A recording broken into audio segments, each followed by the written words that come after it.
gave optimistic news that the people that with the army and with God, which they had on their side, that they will be able to go into the promised land and conquer the land. So he was optimistic, he was an optimistic person, but may I also say that he had faith in God. So that's another salient character that Joshua had.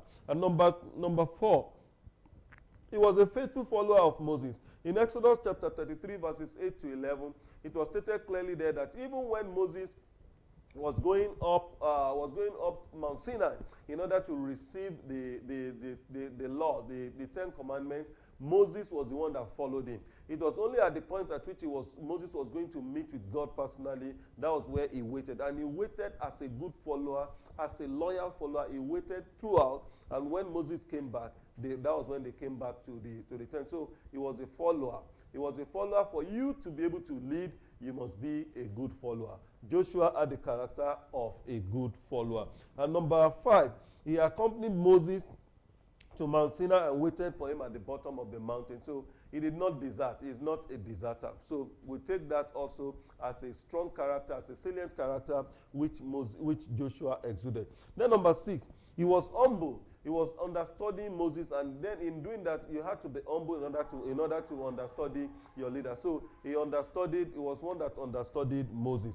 And number 7, Joshua was also recorded in the Bible as committed to serving God and also making his family to serve God. So he declared at the point at which he was giving what we call like his valedictory speech in Joshua chapter 24, he was declaring that the people should make sure that they serve God, that they don't serve any other gods. And he declared that he will serve God, and that his own family, his household will also be devoted to serving the Almighty God. Now, in number 8 characteristic which we need to look at is that he had a strong faith in God, even in the battle that he altered the course of nature. In the course of time, there was a time when he was leading the people of Israel. They were in a battle. They needed the sun to stay.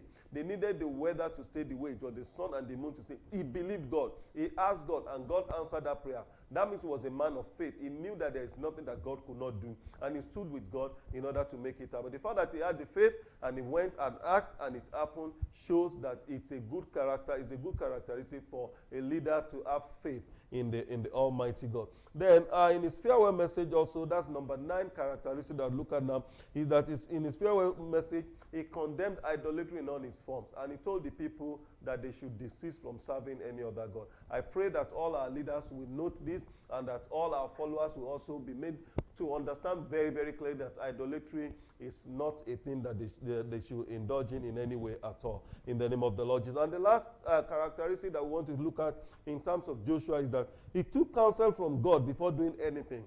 So most of his life, we have 2 cases in which he made the mistake of not taking counsel.